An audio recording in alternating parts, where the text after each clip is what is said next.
Ouf, ça tient un fil, ça pend un peu au nez du Real Madrid et on est juste en train de retarder l'échéance peut-être. Mais en tout cas, une victoire in extremis, 1-0. Hola a todos y a todas, j'espère que vous allez bien, c'est Pakikune des Madrid. On se retrouve pour une nouvelle vidéo à propos du Real Madrid et surtout de son match de Liga qui était ce dimanche à partir de 21h face à l'Athletic Bilbao. Vamos! Eh bien, Los Chavales, vous l'aurez donc compris, une victoire in extremis pour le Real Madrid, donc 1-0 face à Bilbao, grâce à un golazo, un zapatazo, un bombazo de Fede Valverde. Encore une fois, j'ai envie de vous dire, parce que l'international uruguayen nous sort encore une fois d'un bourbier, un très joli but. C'est pas la première fois d'ailleurs qu'il nous sort ce genre de but. On l'avait déjà vu cette saison, on l'avait vu face à Sevilla en championnat, on l'a vu notamment en Copa del Rey, c'était lors des huitièmes de finale face au Celta de Vigo, un Valverde qui nous sort d'une situation qui était un peu difficile, un peu délicate, et là rebelote face à Bilbao, une superbe frappe, cette reprise de volée justement légèrement extérieur du pied, ça finit dans la lucarne opposée d'Unai Simon et c'est tout simplement magnifique et ça permet justement au Real Madrid de prendre 3 points très importants et surtout de rester encore dans cette course au titre face au Barça qui a toujours ses 4 points d'avance. Donc voilà, merci à Fede Valverde, on le remercie encore une fois, muchas gracias, parce que forcément il nous évite une nuit qui aurait été plus que décevante, puisque dans le contenu c'est un Real Madrid qui a encore été très décevant, on le voit, alors que pourtant ça pouvait être très prometteur, ça pouvait être très convaincant au niveau de la composition d'équipe qui a été concoctée par Carlo Ancelotti. On avait justement un peu le retour de ce 4-4-2 en losange, comme pas mal de supporters madrilènes le voulaient tout simplement, surtout avec cette absence de Kylian Mbappé, avec justement toutes les paroles qu'on avait entendues aussi, comme soi-disant le Real Madrid était beaucoup mieux avant que Kylian Mbappé n'arrive. Alors justement, Carlo Ancelotti a mis ce 4-4-2 en losange. On retrouvait d'ailleurs Thibaut Courtois toujours dans les buts, Valverde qui passait en tant que latéral droit, Raúl Asensio avec Antonio Rudiger dans l'axe. Cette fois-ci, ce n'était ni Fran Garcia ni David Alaba en tant que latéral gauche, c'était plutôt Camavinga. D'ailleurs, on reparlera d'ailleurs de ce positionnement d'Eduardo Camavinga en tant que latéral gauche et justement avec ce 4-4-2 en losange ou en diamant selon ce que vous préférez appeler. On retrouvait Tchouaméni en sentinelle, on avait à ses côtés Modric avec le brassard de capitaine et Dani Ceballos, Jude Bellingham bien sûr à la pointe haute de ce triangle et Rodrigo et Vinicius Junior donc à la pointe de l'attaque. Donc c'était clair que c'était Vinicius un peu plus sur le côté gauche et Rodrigo Goes un peu plus sur le côté droit. Donc voilà, c'était une composition du Real Madrid qui était assez enthousiasmante si je puis dire. Donc là, on se dit que ça va être un très beau match, surtout que d'un côté, au niveau de la composition d'équipe de Bilbao, on s'attendait forcément à ce que ça soit un peu du lourd, à ce que ça soit peut-être cette équipe type. Il n'en était absolument rien puisque Ernesto Valverde, a préféré justement économiser son équipe type. On a pu voir que Iñaki Williams commencer sur le banc, Sunset aussi leur meilleur buteur et un des meilleurs buteurs de la Liga. J'en avais d'ailleurs parlé dans ma vidéo précédente, il était également sur le banc. Nico Williams, lui pour sa part, était blessé. Pareil, on avait Viviane, le défenseur central, qui lui aussi était sur le banc. On avait peut-être retrouvé Berenguer qui était titulaire, mais qui est plus un joueur tout simplement de rotation des infos qui circulent. Et puis surtout, on pouvait par exemple retrouver Unai Simon qui était aussi dans les cages. Donc voilà, c'est une équipe de Bilbao qui faisait grandement tourner en vue aussi des échéances qui lui restent, notamment cette demi-finale de la Ligue Europa qui sera face à Manchester United en 2 confrontations. Donc voilà, c'est une équipe plutôt B de l'Athletic Bilbao. Et là, justement, on attendait à ce que le Real Madrid déroule peut-être un peu son jeu, mettre une plus forte pression sur Bilbao. Il n'en était absolument rien puisque c'est un Real Madrid qui avait du mal à mettre de la vitesse, du mal à mettre de l'intensité dans son jeu. Vous me direz tout simplement comme depuis le début de la saison. Et là, je pense que ça n'a rien à voir avec l'arrivée ou l'absence de certains joueurs. C'est juste un Real Madrid, pour moi, qui loupe complètement sa saison, qui n'est pas dedans et ça s'en ressent. Ça se ressent mentalement, ça se ressent physiquement. Pareil, des courses, on ne voyait quasiment aucune course. Il y avait aussi ce petit problème au milieu de terrain, puisqu'on avait Tchouaméni, Modric et Dani Ceballos. Alors, le petit problème, tout simplement, c'est que ces trois-là, pour moi, jouaient sur la même ligne. et on avait juste un Jude Bellingham qui était un peu plus haut. Et sur ça, tout simplement, dans ce football moderne, c'est vrai que c'est un peu problématique parce que entre ces trois milieux de terrain-là, on a besoin justement qu'il y a un de ces deux-là qui se projette déjà pour épauler Jude Bellingham, mais surtout pour amener beaucoup plus de danger au cœur de la défense adverse, de commencer à libérer des espaces.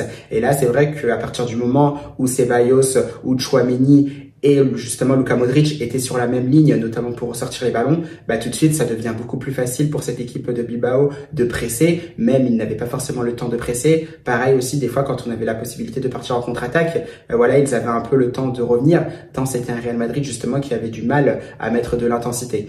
Donc sur ça effectivement c'est une tactique, des choix tactiques de Carlo Ancelotti, mais aussi un Real Madrid qui était un peu perdu tactiquement puisqu'il n'y avait pas grand chose. Alors certes derrière bien sûr ils n'ont pas été très inquiétés. C'est un Thibaut Courtois qui n'a pas eu grand chose à faire, peut-être une parade tout au plus sur une frappe de Unai. Il y avait trois Unai, donc je ne me souviens pas très bien.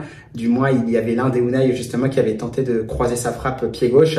C'est un Thibaut Courtois qui reste très très vigilant et qui repousse l'assaut des Basques. Sinon, voilà, c'était un Bilbao qui n'a pas eu grand-chose à se mettre sous la dent. Donc, c'est un Real Madrid qui, bien évidemment, a eu la possession, mais c'était plus une possession stérile, tant justement, il n'y avait pas assez de dépassement de fonction. On l'a vu aussi, pareil, sur le côté droit, quand à un moment, Rodrigo Goes avait ce ballon, on voit tout de suite que Fede Valverde n'est pas un latéral de métier, puisqu'il manquait par moments ces deux doublements pour apporter une solution à Rodrigo Goes, soit justement pour jouer avec Fede Valverde, ou justement pour se servir de son appel, justement, pour pouvoir éliminer, pour pouvoir renverser le jeu de l'autre côté. Ça, ce sont des choses qu'on n'a pas beaucoup vues. C'est pour ça aussi que je dis que c'est un Real Madrid qui est largement en dessous, techniquement, physiquement et surtout tactiquement. Et ça se vu tout simplement sur ce match face à Bilbao qui était tout simplement pauvre dans tous les aspects du jeu. Donc voilà, très très compliqué tout simplement d'espérer quelque chose de ce Real Madrid-là. On a vu pareil un Jude Bellingham qui a également essayé, surtout en deuxième mi-temps. Et il y avait tout simplement l'élément fort pour moi du côté du Real Madrid. Un joueur qui s'est montré quasiment tout le match, c'est Vinicius Junior. Un Vinicius Junior d'ailleurs qui a été énormément critiqué sur cette saison. Une saison, il est clair, qui est complètement manqué pour le Brésilien. Mais voilà, c'est un Vinicius Junior qui a essayé de se montrer à son avantage. Il a été constamment dans la percussion. Alors peut-être qu'il y avait des moments justement où il en faisait peut-être un peu trop, mais toujours est-il qu'il apportait quasiment à chaque fois du danger dans la défense adverse. Et c'est ça justement qu'on demande à Vinicius. Donc d'ailleurs, son but pour moi en deuxième mi-temps, il est complètement mérité. Alors certes, derrière, il y a un petit hors-jeu pour Hendrick, mais c'est un Vinicius Junior qui a été encore une fois très très fort dans la finition. Cette capacité justement à éliminer n'importe quel adversaire avec une vitesse d'exécution assez exceptionnelle. Derrière, il finit en fermant son pied. Ça va au premier poteau d'Unai Simon. Malheureusement, ce but-là est annulé, mais justement, ça montrait un peu, ça récompensait entre guillemets la belle performance du Brésilien. Mais ce qui m'a le plus interpellé dans tout ça, c'est que finalement, c'est un Vinicius Junior qui est resté assez froid justement après ce but-là. C'est vrai que tous ses partenaires sont venus le féliciter, mais c'est un Vinicius Junior qui ne célébrait pas ces buts-là comme à son habitude. Alors certes, c'est vrai que d'une part, on le comprend parce qu'il y a eu cette désillusion en Champions League face à Arsenal, et là-dessus on peut comprendre justement que les joueurs sont déçus, mais je pense que c'est plus les rumeurs effectivement qui circulent concernant un éventuel départ. Et c'est vrai que ça aussi, ça m'avait pas mal dérangé. On avait vu tous ces votes concernant des joueurs que les supporters madrilènes aimeraient voir partir au prochain mercato, et c'est vrai que Vinicius faisait partie des têtes de liste, ce qui a été assez étonnant lorsqu'on sait justement tout l'amour que les supporters du Real Madrid ont donné à Vinicius, tout l'amour que Vinicius Junior justement a donné au Real Madrid et à tous ses supporters. Donc c'est vrai que pour une saison manquée, c'est vrai que je trouve ça quand même un peu difficile, un peu ingrat, et c'est vrai que je comprends totalement Vinicius au vu de sa réaction, si c'est pour cette raison-là, car ce serait totalement justifié.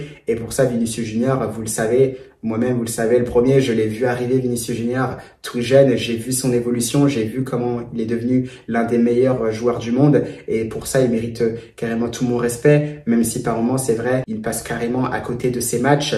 Voilà, on continue tout simplement de le soutenir. Il y a toujours cette possibilité justement qu'il revienne à un très très bon niveau la saison prochaine, parce que comme tous les grands joueurs, ça arrive de passer à côté de certaines saisons. J'en avais d'ailleurs parlé dans une de mes vidéos TikTok que vous pouvez retrouver aussi sur mon profil. Donc sur ça, Vinicius, on le soutient à 100%, et j'espère bien justement qu'il restera pour la saison prochaine pour tout simplement montrer quel joueur il est, le mental qu'il a, parce qu'effectivement, je le disais, ça arrive de rater des saisons. Et ça, justement, quand il reviendra à son meilleur niveau, ce que j'espère, j'aurai hâte de voir ce que les supporters du Real Madrid auront à dire, parce que je trouve que c'est quand même injuste ce qui arrive à Vinicius Junior.